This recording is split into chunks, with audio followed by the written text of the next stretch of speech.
눈물의 나라는 그렇게 신비로운 것이다. 아휴, 참. 어휴. 그게 괜히 바이블이 아니다. 그게 왜 그러냐면 내 친구 아니 그게 아니라 우는구나.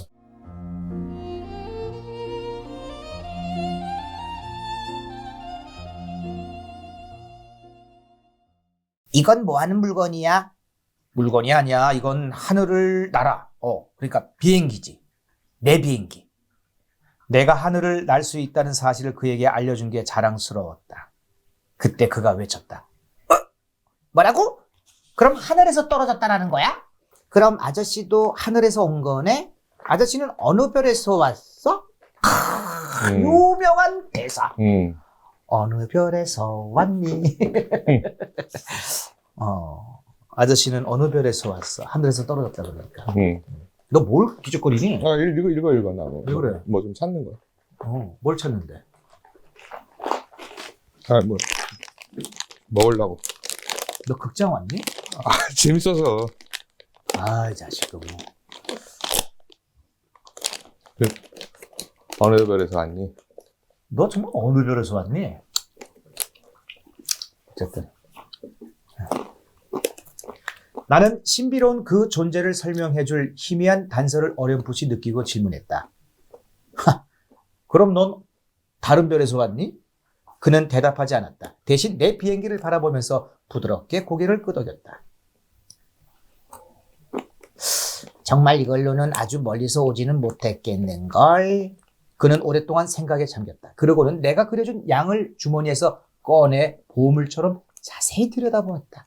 그가 반쯤만 털어놓은 다른 별들이란 비밀 이야기에 얼마나 호기심이 솟아났는지 모른다. 넌 어디서 왔니? 집은 어디야? 양을 어디로 데려가려는 거지? 어린 왕자는 잠시 생각에 잠겨 말을 멈췄다가 대답했다.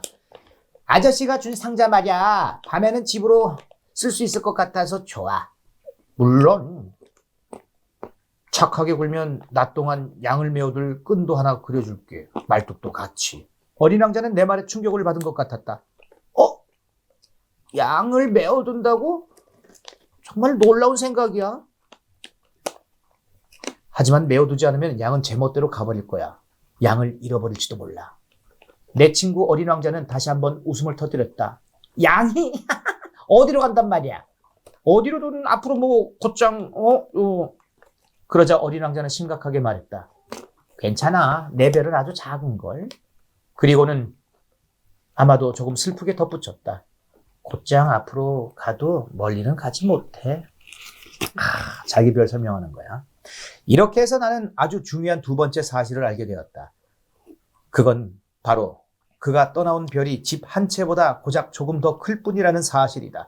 솔직히 많이 놀라지 않았다. 나는 지구, 목성, 화성, 금성처럼 사람들이 이름을 붙여준 커다란 별들 말고도 만원경으로 보기 어려운 수많은 작은 별들이 있다는 걸 잘 알고 있었다. 천문학자는 그것들 중 하나를 발견하면 이름 대신 번호를 붙인다. 예를 들면 소행성 3251처럼 말이다.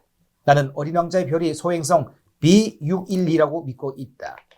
내가 소행성 B612에 대해 이렇게 자세하게 소행성 번호까지 이야기하는 것은 어른들 때문이다. 어른들은 숫자를 좋아한다. 진짜 맹세하고 진짜 숫자 좋아하지. 숫자에서 시작해서 숫자로 끝나. 정말 다 숫자로 표기하잖아. 행복은 숫자 수준이잖아요. 에? 월급 통장도 숫자로 나오고 부의 축적도 숫자로 나오고 키도 숫자로 갖고 다 얘기해. 그 숫자가 그렇게 중요한 거야? 아라비아 사람들 그냥 아주 내가 아라비아 숫자 아니야?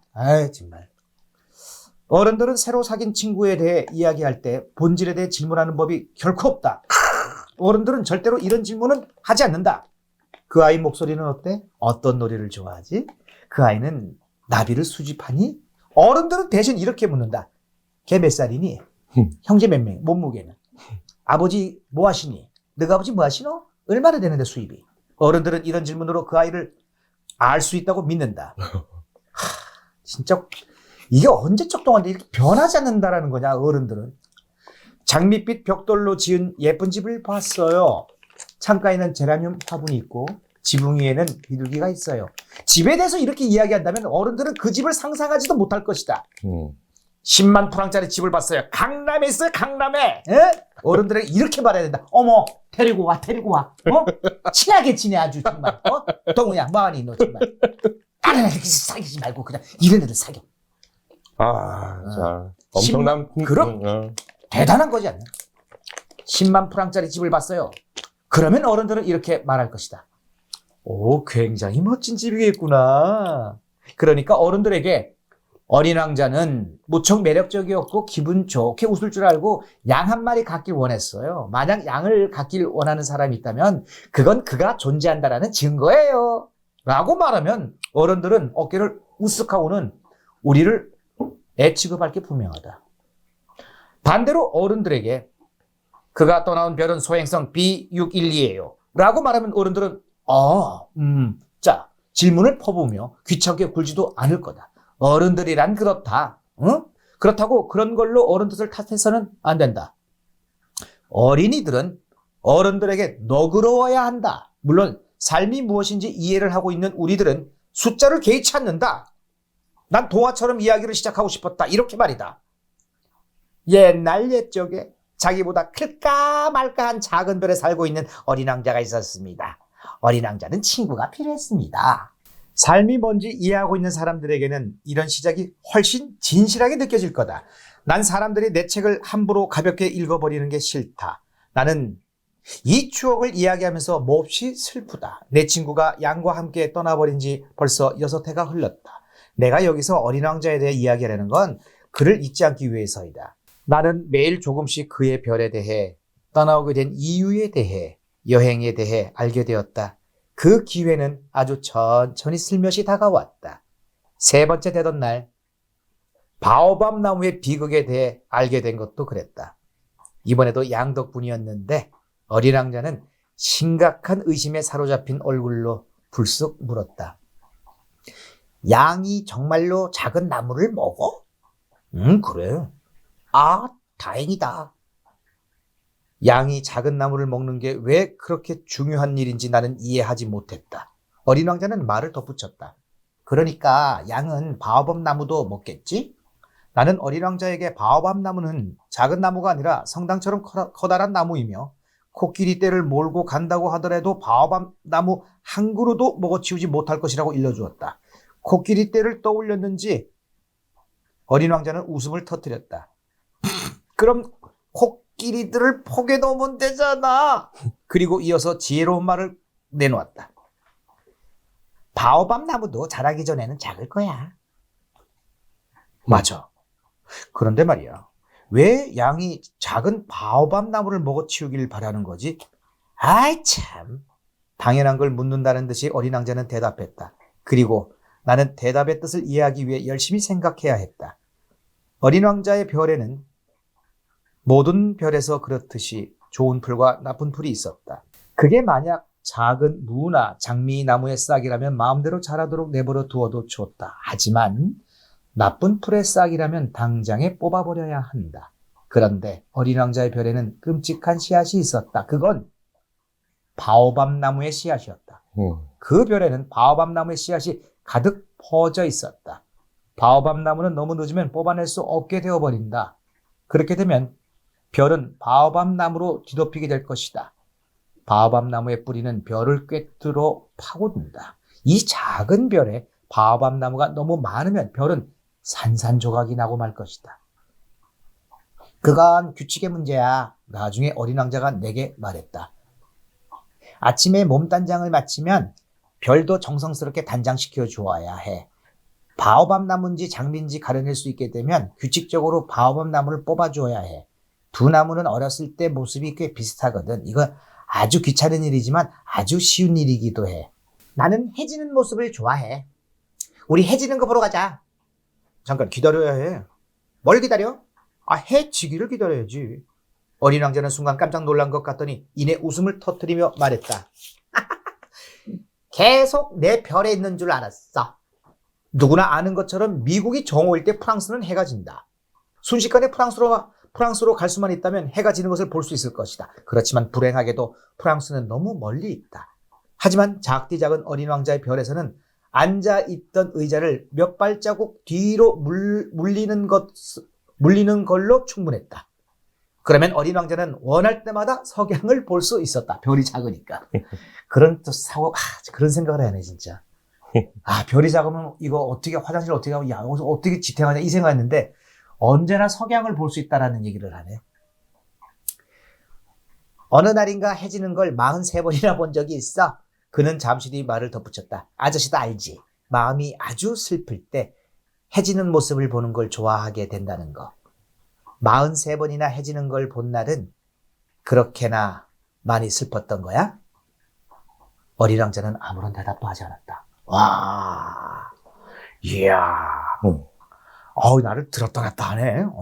석양을 막, 43번. 43번이나 봤다 그러니까, 그만큼 행복했구나 그랬는데, 이게 바꿔서, 너무 슬펐고. 아주 슬플 때 해지는 모습을 보는 게 좋아한다 그랬으니까, 그러면 43번이나 슬펐다. 양은 작은 나무를 먹으니까 꽃도 먹겠지? 양은 닥치는 대로 뭐든 다 먹어. 가시가 있는 꽃도? 그럼 가시가 있는 꽃도. 가시는 어떤 쓸모가 있어? 두둥. 나는 그것에 대해 알지 못했다. 그때 나는 비행기 엔진에 꽉 죄어있던 볼트 하나를 푸느라 정신이 없었다. 비행기 고장이 생각했던 것보다 심각했다는 것을 깨닫고 마실 물도 떨어져가고 있었다. 나는 혹시 모를 최악의 상황에 대해 걱정하기 시작했다. 가시는 어디에 있어? 어린 왕자는 한번 질문을 하면 포기하는 법이 없었다. 볼트 때문에 예민해져 있던 나는 아무렇게나 대답했다. 가시는 아무 쓸모도 없어. 가시는 꽃이 부리는 단순한 그 심술일 뿐이야. 그래? 잠시 침묵이 흘렀고 어린 왕자는 원망스럽게 쏘아댔다. 아저씨를 믿지 못하겠어. 꽃들은 연약하고 순진해. 꽃들은 최선을 다해서 두려움에서 벗어나려고 하는 것뿐이야.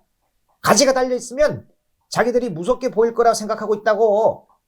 나는 아무 대답도 하지 않았다. 그 순간 나는 이런 생각을 하고 있었다. 이번에도 볼트가 풀리지 않으면 이걸 그냥 망치로 부숴라도 빼내는 게 좋겠다.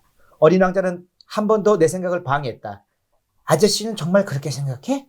꽃들이 그러니까. 아니, 난 아무 생각도 없어. 그냥 아무렇게나 대답한 거야. 난 지금 중요한 일을 한다고. 어린 왕자는 놀라서 나를 바라보았다. 중요한 일이라고? 어린 왕자는 기름이 묻어 더러워진 손으로 망치를 들고 그의 눈에 흉측해 보였을 게 분명한 어떤 물체를 향해 몸을 숙이고 있는 나를 바라보고 있었다. 아저씨는 어른들처럼 말하는구나. 그 말에 나는 조금 부끄러워졌다. 나는 빨간 피부의 신사가 살고 있는 별에 대해서 알아. 그는 단 한 번도 꽃향기를 맡아본 적이 없어. 별을 바라본 적도 없고 누구를 사랑해본 적도 없어. 계산하는 것 말고는 다른 걸 해본 적이 없는 사람이야. 그 사람은 하루 종일 아저씨처럼 이렇게 말해. 난 중요한 일을 하는 사람이야. 난 성실한 사람이라고. 랄랄랄레. 그의 마음은 자만으로 가득 차 있어. 하지만 그는 사람이 아니라 버섯이라고. 뭐라고? 버섯이라고. 수백만 년 전부터 꽃들은 가시를 만들어 왔어. 양들이 꽃을 먹은 것도 수백만 년 전부터야. 그런데도 꽃들이 애써 가시를 만드는 이유를 알아내는 게 심각한 일이 아니라고? 양들과 꽃들의 전쟁이 중요하지 않다는 거야? 그게 빨간 얼굴의 뚱뚱한 신사가 하는 계산보다 더 심각하고 중요한 일이 아니라고? 만일 내가 내 별을 제외하고 어디에도 없는 세상에 단 하나뿐인 꽃을 알고 있다고 해. 그런데 어느 날 아침 어린 양이 자기가 뭘 하는지도 모르고 단번에 그 꽃을 먹어버릴 수도 있는데 그게 중요하지 않다고? 얼굴이 빨갛게 달아오른 어린 왕자가 계속 말했다. 누군가 수백만 수천만 개나 되는 별들 가운데 단 한 송이만 피어있는 꽃을 사랑한다면 그 사람은 별들을 바라보기만 해도 충분히 행복할 거야. 그 사람은 내 꽃이 어딘가 있을 거야 라고 생각할 테니까. 하지만 양이 꽃을 먹어버린다면 그 사람들에게는 모든 별들이 갑자기 빛을 잃어버리는 것과 같아. 그런데도 그게 중요하지 않다고? 어린 왕자는 더 이상 말을 잇지 못하고 울음을 터뜨렸다. 그리고 밤이 되었다. 나는 연장을 내려놓았다. 망치도 볼트도 목마름도 죽음도 중요한 게 아니라는 생각이 들었다. 어느 별, 어떤 행성, 내 행성. 바로 지구에 위로해 줘야 할 어린 왕자가 있었다. 나는 어린 왕자를 품에 안았다. 그를 두 팔로 감싸 안고 달래면서 말했다. 네가 사랑하는 그 꽃은 위험하지 않을 거야. 양의 입을 막을 입마개를 하나 그려줄게. 네 꽃에는 갑옷을 입혀줄게. 또 내가 더 이상의 어떤 말을 해야 할지 몰랐다. 내가 너무 서툴게 느껴졌다. 어떻게 그의 마음에 다가가고 또 공감할 수 있을지 알 수가 없었다.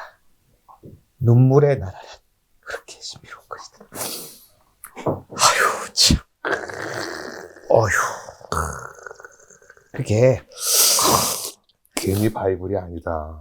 그게 왜 그러냐면 내 친구 아니 그게 아니라 우는구나. 감동이다. 그게 우리 애들하고 나하고 대화가 돼가지고 어렸을 때 우리 애들이 딱 그 광경이야.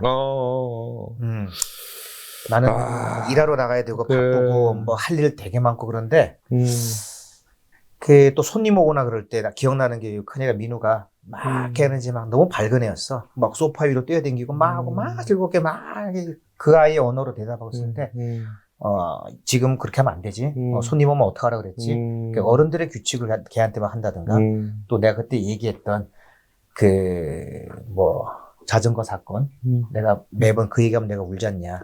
예. 아유 참. 그 자전거 사건 때문에 내가 이게 눈물이 나오네.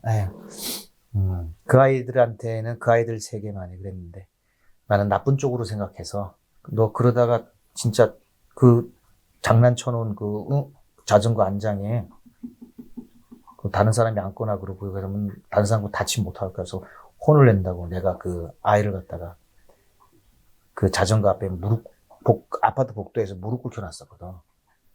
근데 내가 그걸 아직도 못 잊고 반성하는 게, 그게 마음이 너무 아파. 방법이 잘못된 거고, 그 아이를 이해하려고 생각 안 하고, 그냥 그 행동에 대해서만 내가 굉장히 그렇지. 화가 나 있었지. 화가 나 있어. 이해하려고 하지 않고 일단 화가 나 있었지.